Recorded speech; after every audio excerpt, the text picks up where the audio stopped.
Welcome back to View Park. We are here for a derby day, aren't we, Cam? Yep, we are. You seemed quite excited at the start. You're warming. I mean, I can't really say we're warming up at the moment. It's a very different kind of derby day when there are no fans around the stadium, but it is exciting to be here, and we've got the team lineups in front of us. But firstly, Cam, let's just quickly revisit the last game. You were there. You were doing cutting the highlights. How were the Warriors? The Warriors, we were the better team. I mean, the scoreline showed it 3-1. In my personal opinion, I think it should have been more. But at the same time, Albion Rovers did create chances, and we were lucky to not concede for them. But at the same time, does show our defence played well, but our strikers, even though we scored 3, could have converted more. And it was a different shape to the Adrionians game as well, wasn't it, Cammy? For the fact that Iron started with a back 3 at that game, and it really didn't seem to work. So it looks like here from the lineup we've got a 4-3-3. Was that how they lined up against Albion? Trying to remember. It was more or less, well, I'm not sure how we'll line up last week. It was more like a 4-4-2. Jack Hodge and David Hopkirk on the wings. But I think today, Ryan Blair's back in the lineup after missing through isolation. But I think it could be a 4-3-3 with Ryan Blair, Callum Tappin and Paul Brown in that midfield. And again, Tapping in the team of the week for the SPFL. That's 2 Stenny players in 2 weeks who are doing very, very well. Obviously, Callum Erskine getting all of the plaudits for his penalty saves and penalty heroics in the Betfred Cup. But obviously, a little more disappointing against Adrionians, 2-0 defeat. But I'll tell you what, Stirling Albion, they're a big side. We've almost just had another music stand misadventure there as the wind picks up. But it looks like we're about to kick off. Stirling Albion with the ball. And it's number 8, David Wilson, who looks like he's going to kick off proceedings. The referee's looking at his watch, getting a call, and the game starts. Ball's played back, and it's a long, wide ball out to Declan Byrne. But he's playing in that midfield with Tapping. And you were quite impressed by him in pre-season, weren't you? Yeah, Ryan Blair, of course. He joined us back in November, I'm pretty sure, last year from Swansea, and he came in, took a wee time to get used to it, and then towards the end of the season he was being one of the key players in the squad. Spencer's just run onto it, and it's just out at the near post. But that was a good bit of play there. Good bit of play started with that man Ryan Blair, and a really good little bit of strikers of Stirling Albion. It looks like it's Sion and Byrne who are over this one as well. Just a heads up for folk at home, the camera we're using is automatic, there's no one controlling it, so apologies if it's not keeping up. There are a few messages about that on the Twitter. We can try and will it to go the right direction. Looks like Andy Ryan who's going to be taking this, but straight in the bottom right hand corner. And that wasn't Declan Byrne, that was David Wilson, central midfielder. David Wilson. And Little will be feeling really gutted about that. Pretty simple. But a good shot. Good shot, knew exactly where it was going. Yeah. It's quite hard for the keeper to go there if you find the corner like that. It had decent pace on it and just rolled into the bottom right corner. Hopefully that's going to lumbering forward here. Get messages or shout-outs now. I'm sure we can do some shout-outs at half-time, Cammy, as long as we get a goal before half-time. And it's swung in here by Leach. It's well saved by Smith, but it's headed back in, and it's cleared off the line by Monroe there. Cleared off the line. You've got to question Graham Smith. That's 2 balls in a row he's kind of dropped, and I think he's going in the booking as well. Smith's going in the book, yeah. Smith manages to keep his in, but Paul Brown with in the land of the giants there. And Blair plays it straight to Jack Leach now, and this is the Warriors in trouble there, but well cleared up by Tapping, who helps his midfield partner out, and Spencer's just got the running on Al Zabidi here.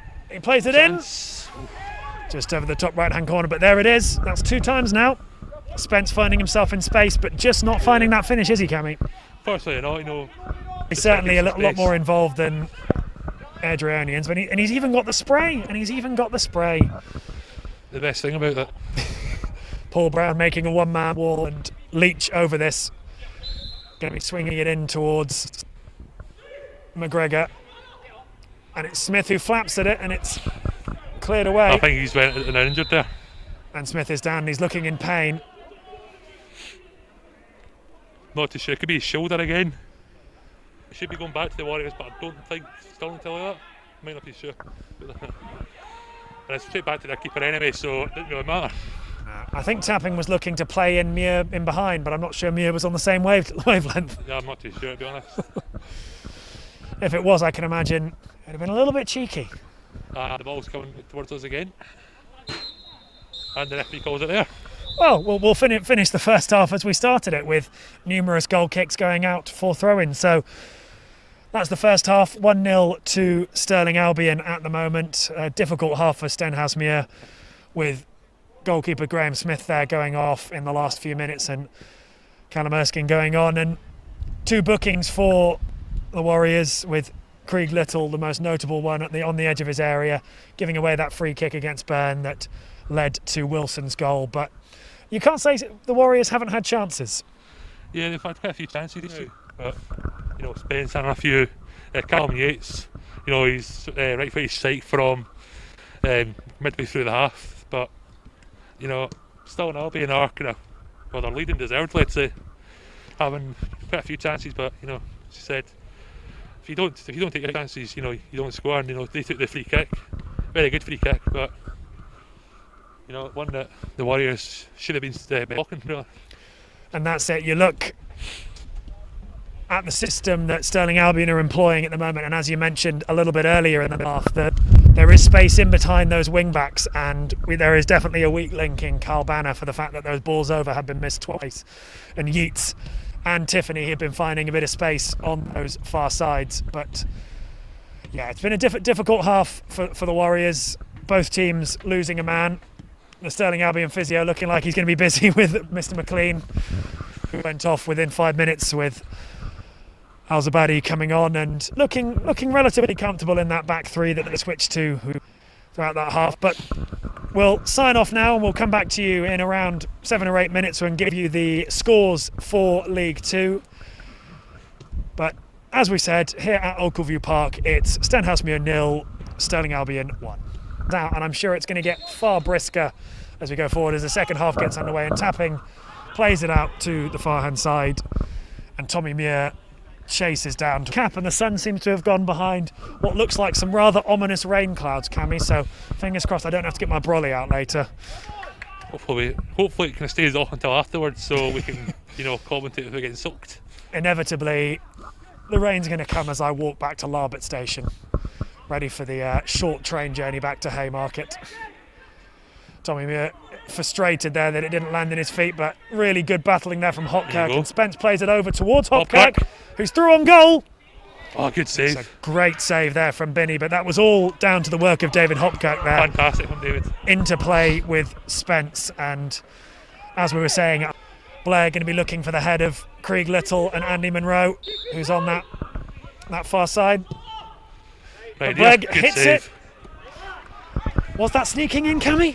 I think it was going to go wide there, but safe hands from Binney anyway to make sure that didn't go in anyway. I think you're right, and he's only 22 years old, isn't he, Cammy Binney? Look. Just allow his teammates to get back to defend it, so tactical.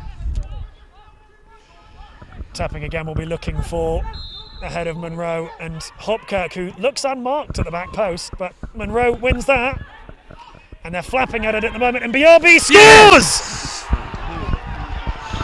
And we said he's the man to make an impact. Monroe making a pest of himself in the middle, and Biabi getting onto those scraps, and a great finish from Biabi there, wasn't it, Cammy? Yeah, good finish from Biabi there. As we mentioned, Monroe causing a lot of problems in the box. They're still unfailing to clear. When Monroe on the ground still causing issues. About to score. It's 1-0. So we're now level here at Oakleview Park. Of course you'd think he'd be a danger. And here it is, Tiffany with the ball again on that right hand side.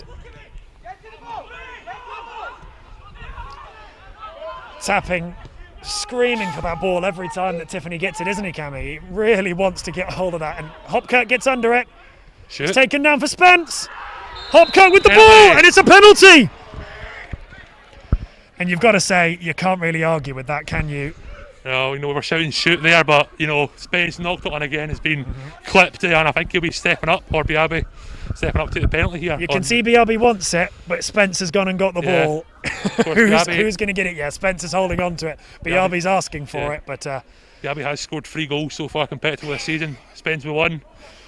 I think he'll be one of the That's up that total. Little and Tappan as well, both scored 1. So this puts Spence on 2 for the season, and hopefully 2-1 up for the Warriors. Spence is taking a long run up here. And he puts it straight down the centre. Spence with the goal there. Big cheers from the 20 or so fans in the Norway stand. And a goal for number 11, Spence, who's been very good all game and won that penalty. But it's been some really good work, and it looks like Hopkirk is now down after that challenge. Yeah. Going to throw in on the far side as we get into the final minute of normal time. I can imagine we'll have 2-3 minutes maybe. Yeah, most likely. It's well headed away by Little there. Oh, number 5, McGregor's down in the box there. Mm-hmm. And Erskine flaps at that, and it's number 9 there, and Erskine saves again.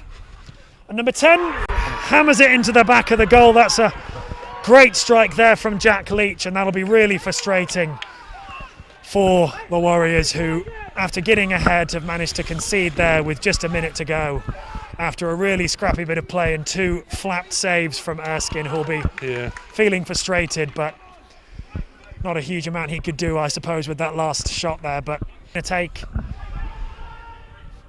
Blair gets under the ball, and Biabi going to try and cause some trouble now. Spence tries to flick it on. McGuigan held back by Al-Zabadi, but the referee is not interested. That seemed like a surefire foul to me there, well, he's through there. But referee must have a different linesman in front of us, didn't call for it, so but the referee's going to free kick there for a foul on Ryan Blair, I think. I think you're right. You've got to wonder there why he didn't give a foul against for Mark McGuigan there, but it's out towards Spence here, and Al-Zabadi, who got away with one there, you'd have to argue.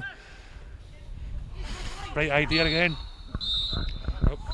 And the referee blows the whistle at the end of this derby day with the score ending Stenhousemuir 2, Stirling Albion 2, after a really frenetic last 10 minutes with Stenhousemuir getting into the lead through that penalty that Spence won and scored, and Biabi's goal after coming on, but it was a late bit of penalty box scrambling and a goal from Jack Leach that drew level for this game. And I suppose that's probably even and a fair result at the end of it. Both teams playing quite well, but Stenhousemuir certainly in the second half coming out and giving a real account of themselves, isn't it, Cammy? Yeah, first half kind of said, Stirling Albion deserved to be in the head, but I think Warriors had the better chances. But second half, it was until the last kind of 15 minutes or so, it was all Warriors. Then Stirling right at the end there getting that late goal, which sends both teams home with a point. And that's it. It's been a good start to the season for Stenhousemuir. A win at the weekend where you were Cammy, and then a point here at home. So they're still unbeaten as they move through this season, but it was a difficult day, obviously, and they really came into it when Biabi came on. As you say, he seems to be the impact sub, pushing for a start now as the game goes on. But thanks for everybody who's watching on the stream. Sorry that I got the hashtag wrong about 30 times, but we've got a few comments coming in. We've got Mike Parsons. He says, "Woohoo, go Stenny." I think that was just as the penalty was scored. Linda McKee, your commentary is out of sync with the pictures. Well, we do apologise for we that. do apologise if there's a bit of a issue with the stream. Paul the General Sweet says, "Good penalty, reminded me of Argyle legend Paul Wotton, straight down the middle with pace up the Warriors." And then there's one comment from a certain Peter Fernandez, who I will have to admit, he's my dad, Cammy. He says, "Great commentary, guys." Slightly biased there, but thanks very much, Dad. Glad you're listening back home in Guernsey. Robert Clubb, "Commentary guys doing a good job, but camera work is absolutely awful. Poor game made worse by total inability to keep up with play." We'll pass that through to the technical staff. We'll be looking at the camera, Robert, but thank you for tuning in. Fingers crossed we can get you for the next game here at View Park.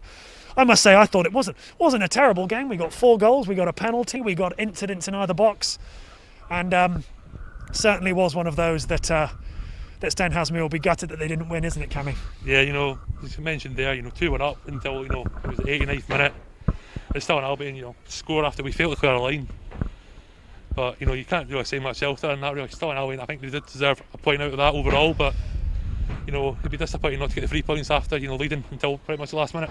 One more comment before we sign off. We've got James McFeely, who says, love the commentary, guys, but it's about 3 or 4 seconds ahead of the camera system. Other than that, should have put the game to bed with the amount of chances, particularly in the second half.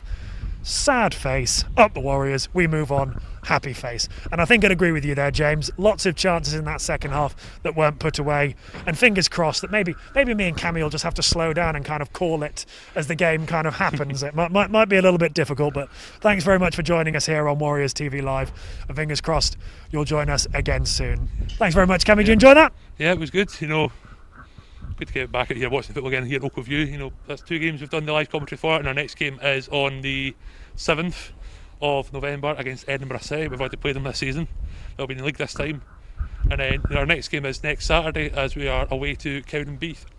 Not too sure where it is yet because I don't think their stadium's been fixed yet, so it might be East Fives ground. So I'm not sure if they have a live stream for that because I don't think they do have their own live stream system, but there'll be highlights on Warriors TV. I'll try and get them out as quick as I can. There'll be highlights for this game available hopefully tonight or tomorrow, depends how fast I can work. Fantastic.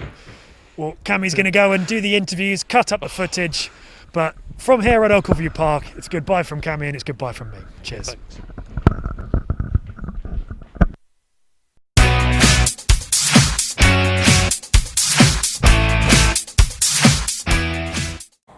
Tommy, overall a game of 2 halves. It was Stirling obviously dominated the first half, then we were really unlucky not to win the second half. I think you've got it spot on, really. A game of 2 halves is what it was, I think. And we were really unlucky to not hold on at the very end in the 90 minutes. Just a sloppy goal at the end. Kind of should have been the 3 points in the end up, but that was probably fair. And we've not spoke to you in a couple of weeks since you've done your initial first interview with the club. How's it been for you overall? Enjoyable, aye. Good to get the games going, to be fair. And we're playing away at Cowdenbeath next week. Sorry. How do we go into that one? Same as every game, just going to win, really. Tommy, thanks. Cheers. We've a 2 weeks draw here today against Stirling Albion. Overall, a game of 2 halves.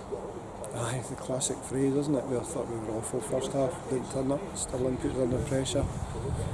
Obviously conceded, and no, we didn't turn up first half. But second half was a totally different performance. We were at it, really on the front foot, dominated, scored 2, penalty obviously, and a good goal, and disappointment.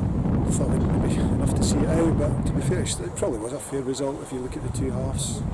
So, no complaints really. And Bobby Bravi's came off the bench 2 weeks in a row. He has scored 2 goals. Does this give you something to think about? Well, that's all he can do, isn't it? He comes and poses a question for me. Should I be playing? And he was absolutely magnificent when he came on. He scored 1, and also I thought he was going to score another one with a header, but he was excellent. And that's the kind of level of play that I think Watty should be able to achieve on a regular basis, and that's the challenge for him. But he was excellent when he came on. And there was a couple of questionable decisions from the referee today. No comment. No comment. And on to a hard wicket training, I expect. How do you think the atmosphere is going to be around the club? Positive. I mean, that's the one thing I would say about today's game. And football aside, it was the spirit that the boys showed, and the togetherness and the real willingness to work for each other. And I thought that was evident as the game went on. There was some really good performances. I thought Callum Yates is the guy's just an absolute dream to have on your side. He was absolutely outstanding. I thought Blair and Tappin showed their qualities in the second half. Defensively, we looked so much better, and then up front, we caused them real problems. So that's a kind of level I'm wanting.